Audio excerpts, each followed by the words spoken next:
अस्सलाम वालेकुम and welcome to doubt to be clear. ये हमारी यूट्यूब पे तीसरी वीडियो है और कल हमने आपको दिया था एक्सरसाइज 1.2 का पार्ट 1 जिसमें से क्वेश्चन नंबर 1, 2 एंड 3। आज उसका पार्ट 2 है जिसमें हम इस एक्सरसाइज को कंप्लीट करेंगे और उसमें क्वेश्चन नंबर 4, 5, 6 आपको करना सिखाएंगे। तो चले अब हम क्वेश्चन नंबर 4 करते हैं।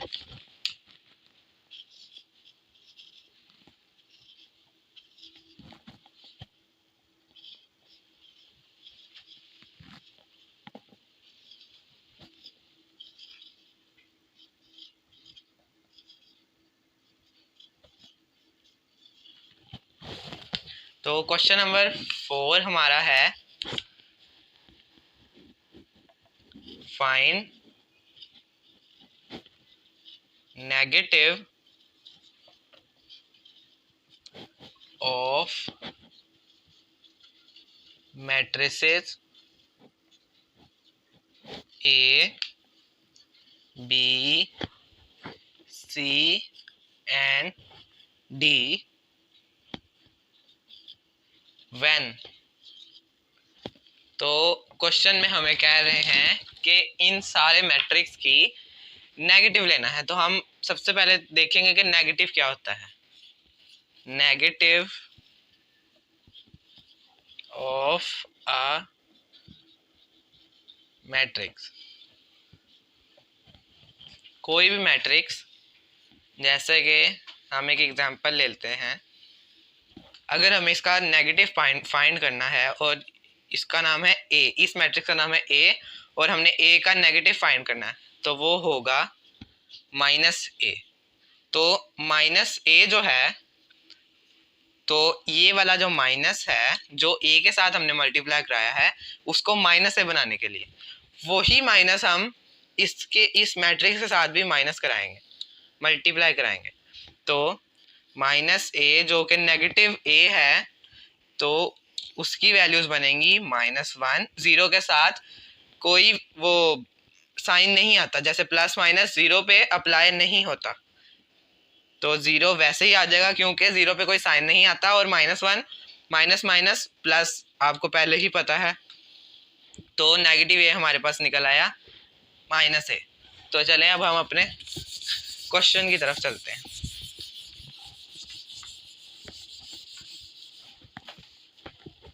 हमारा फर्स्ट पार्ट जो a है वो 1, 0 और -1 है। तो हम माइनस दोनों तरफ मल्टीप्लाई कराएंगे क्योंकि हमने इक्वेशन को बैलेंस करना है। इक्वेशन बैलेंस करने का मतलब कि जब हम a के साथ माइनस मल्टीप्लाई करा रहे हैं तो is equal to a is equal to ये वाली वैल्यू सारी। तो जब हम a माइनस के साथ मल्टीप्लाई कराएंगे तो उसी a की सारी वैल्यूज को भी माइनस के साथ मल्टीप्लाई कराएंगे। तो चलें, माइनस a जो कि माइनस के साथ a के साथ मल्टीप्लाई हो गया और ये बन जाएगा -1। जीरो के साथ क्योंकि कोई साइन नहीं आता तो जीरो ऐसे ही एज इट इज, और माइनस माइनस बन जाते हैं प्लस, माइनस माइनस प्लस होता है तो हम लिख देंगे +1।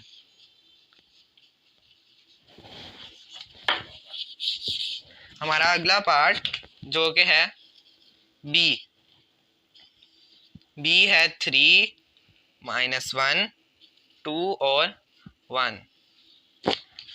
अब उसी तरह माइनस को b के साथ मल्टीप्लाई कराएंगे और क्योंकि हम माइनस को b के साथ मल्टीप्लाई करा रहे हैं इसलिए b की सारी वैल्यूज के साथ भी माइनस को मल्टीप्लाई कराएंगे। तो -b जो कि नेगेटिव b कहलाता है आ जाएगा -3 माइनस माइनस +1 -2 और -1 और इनको इनक्लोज करेंगे स्क्वायर ब्रैकेट के अंदर। तो हमारे बी पार्ट का भी आंसर आ चुका है।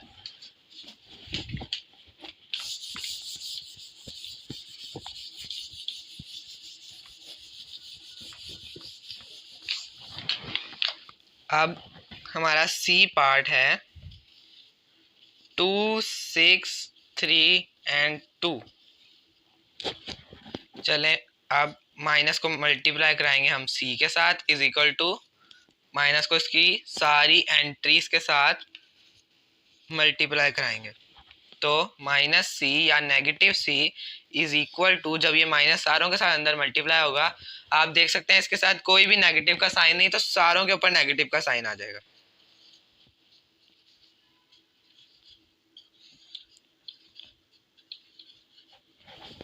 अब अपने नेक्स्ट पार्ट जो कि डी है, उसकी वैल्यूज हैं -3, 2, 4 एंड 5, -4 एंड 5।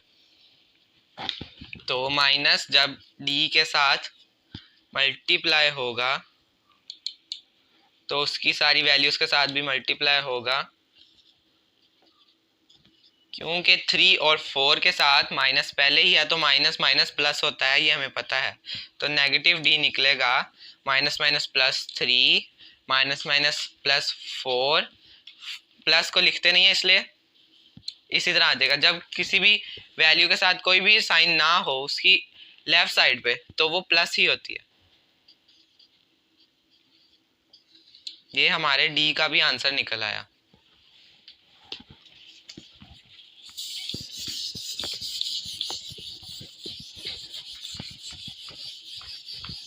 अब हमारा लास्ट पार्ट ई, जो कि है 1, -5, 2 और 3, minus e is equal to minus e का सारा मैट्रिक्स हम इस तरफ लिख देंगे, फिर बनेगा negative E is equal to -1 minus minus +5 -2 और -3, और यहीं पे हमारा ये वाला क्वेश्चन खत्म होता है।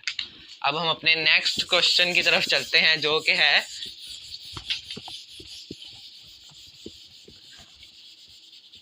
क्वेश्चन नंबर 5, और उसमें find the transpose of each of the following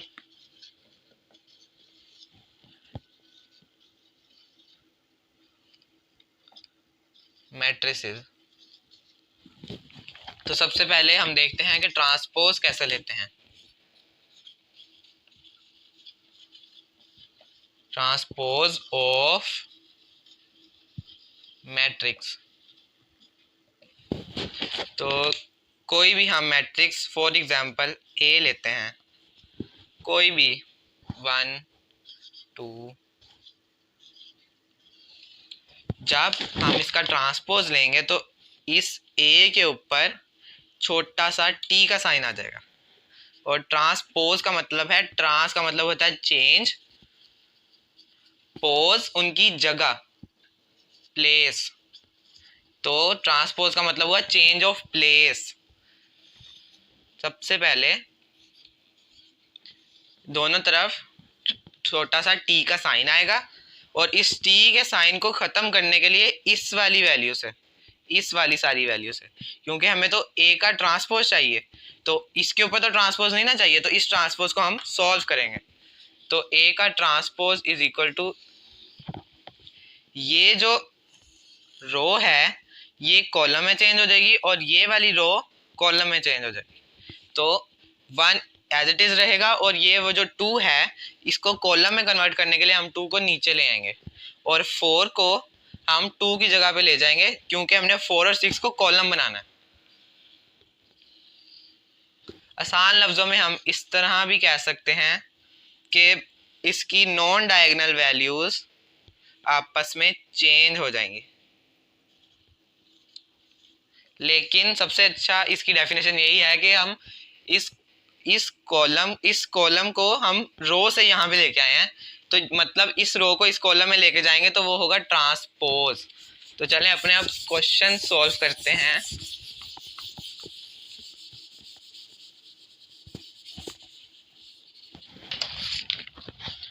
ये हमारे पास है 0 1 -2। ये बहुत आसान क्वेश्चन है क्योंकि ये कॉलम है, हम इसको सिर्फ रो में कर देंगे। तो A transpose is equal to 0 1 -2 के ऊपर भी ट्रांसपोज आएगा। अब इस ट्रांसपोज को सॉल्व करने के लिए A ट्रांसपोज किसके इक्वल हुआ, ये चीज हमें ये बताएगी कि इस मैट्रिक्स का ट्रांसपोज लिया गया है 0। ये सारी कॉलम को हम रो में चेंज कर देंगे। ये इसका आंसर है। अब हमारा बी मैट्रिक्स जो कि है 5 1 और -6। अब सबसे पहले बी के ऊपर ट्रांसपोज आएगा और इस 5 1 -6 के ऊपर भी ट्रांसपोज आएगा। अब इस ट्रांसपोज को सॉल्व करेंगे। B transpose is equal to, ये एक रो है तो हम सिंपली इसको एक कॉलम में चेंज कर देंगे और यही इसका आंसर होगा। अब अपना सी पार्ट देखते हैं।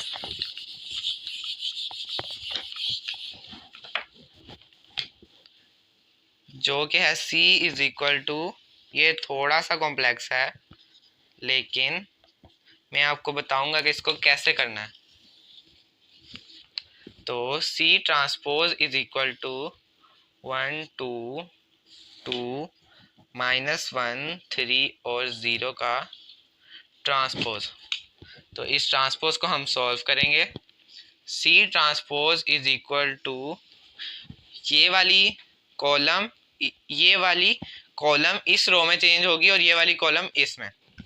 तो 1 2 और 3 हमने पढ़ा था कि इसको इस तरफ लेके जाएंगे, लेकिन अब इसमें कॉलम्स 2 हैं और रो ज़्यादा हैं तो मुश्किल ना हो, इसलिए हम इन कॉलम को वापस रो बनाएंगे।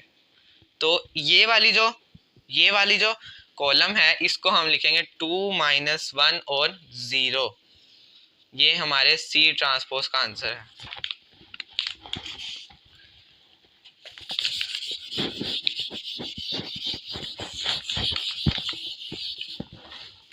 हमारा डी पार्ट जो कि है 2 3 0 एंड 5।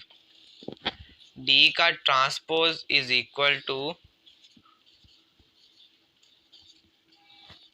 ट्रांसपोज। अब इसको सॉल्व करेंगे। डी का ट्रांसपोज इज इक्वल टू, इस रो को कॉलम में चेंज करेंगे 2 और 3, ये बन गया कॉलम, और इस 0 और 5 को ऐसे लिखेंगे 0 और 5। यही इसका आंसर है। हमारा ई पार्ट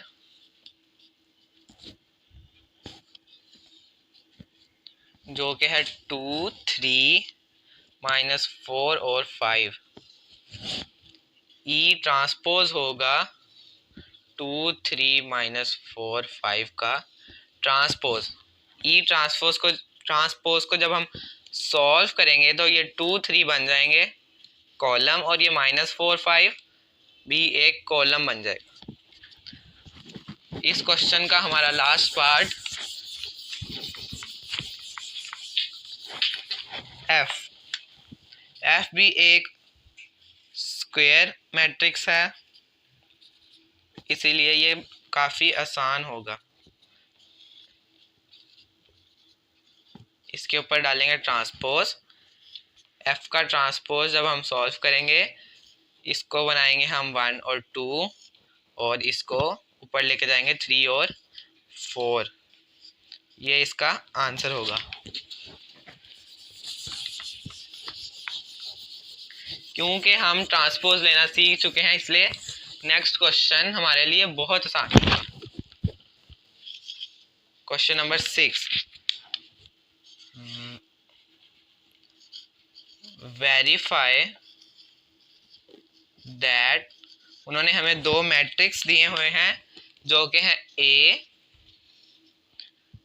1 2 0 1 और B जो कि है 1 1 2 0।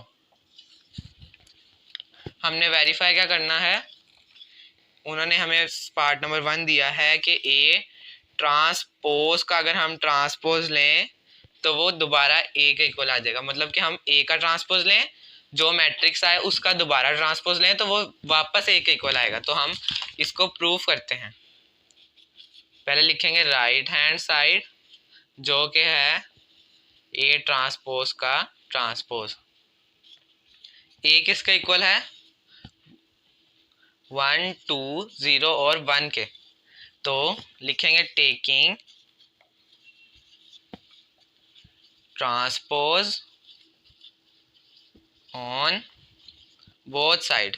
बोथ साइड मैंने आपको बताया था कि क्यों हम बोथ साइड लेते हैं, क्योंकि हमने इक्वेशन को बैलेंस करना होता है।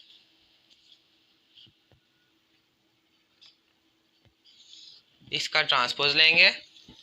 अब इसके ट्रांसपोज को सॉल्व करेंगे। A transpose is equal to 1 और नीचे 2, ऊपर 0 और 1, 1 2 0 और 1। अब क्योंकि उन्होंने हमें कहा है पहले ए का ट्रांसपोज लें उसके बाद फिर उसका ट्रांसपोज लें, तो हम ऐसा ही करेंगे। Again taking transpose on both sides. तो ए ट्रांसपोज का ट्रांसपोज इज इक्वल टू 1 0 2 1 का ट्रांसपोज। तो ए ट्रांसपोज का ट्रांसपोज होगा 1 2, क्योंकि इस कॉलम को हमने वापस रो बनाना है या फिर इस रो को हमने वापस कॉलम बनाना है। तो क्योंकि हम इस रो को कॉलम बनाएंगे 1 0 और इस रो को कॉलम बनाने के लिए, तो आप देखें क्या ये ए हमारा ये है इसके इक्वल नहीं आ गया। तो हम लिखेंगे हेंस प्रूव्ड और नीचे हम स्टेटमेंट लिख देंगे जो थी ए ट्रांसपोज का ट्रांसपोज इज इक्वल टू ए। आप अगर चाहें तो इसकी स्क्रीनशॉट भी ले सकते हैं। अब हमारा जो बी पार्ट है वो भी बिल्कुल इसी तरह है। उसमें हमने वेरीफाई करना है कि बी ट्रांसपोज का अगर ट्रांसपोज लें तो वो बी ही आए। तो हम पहले भी देख चुके हैं कि किसी भी चीज़ का ट्रांसपोज लें उसका फिर ट्रांसपोज लें तो वो उसी के इक्वल आता है। तो हम इसको बस प्रूफ करना है कि बी ट्रांसपोज का transpose is equal to B. Okay, तो राइट हैंड साइड होगी बी ट्रांसपोज का ट्रांसपोज। तो बी हमारे पास है 1 1 2 0। इसका लेंगे ट्रांसपोज ऑन बोथ साइड्स। ये आपने ज़रूर याद रखना है कि जब भी कोई चीज़ हमने उसमें ऐड करनी है या फिर हमने खुद लिखनी है तो वो दोनों साइड पर लिखेंगे इक्वेशन की। Taking transpose on both side. B का ट्रांसपोज इज इक्वल टू 1 1 2 0 का ट्रांसपोज। बी का ट्रांसपोज होगा 1 1 और इस जब रो को हम कॉलम बनाएंगे तो ये बन जाएगा 2 और 0। तो हम हमारे पास बी का ट्रांसपोज आ गया। हम बी के ट्रांसपोज का ट्रांसपोज लेंगे। तो इधर एक दफ़ा लिख लेते हैं। बी का ट्रांसपोज था 1 1 2 0। अब taking transpose on both sides. B के ट्रांसपोज का जब ट्रांसपोज लेंगे तो 1 2 1 0। आपने एक दफ़ा बात याद रखनी है कि इस ट्रांसपोज को हम सॉल्व कर लेते हैं तो इसको आपने दोबारा नहीं लिखना। जब एक दफ़ा सॉल्व हो गया तो ये ख़त्म हो जाएगा। वो होगा 1 2 1 0। तो ये बी है और 1 1 2 0 1 1 2 0। तो हम लिखेंगे वही लाइन हैंस प्रूव्ड। इसका मतलब कि हम बता चुके हैं या हम प्रूफ कर चुके हैं कि बी के जब ट्रांसपोज लें और उसका फिर ट्रांसपोज लें तो वो वापस बी ही आता है। तो होप आपको ये सारा कुछ समझ आ चुका होगा और आप हमारी अगली वीडियो को देखने के लिए सब्सक्राइब भी कर चुके होंगे। तो अल्लाह हाफिज़।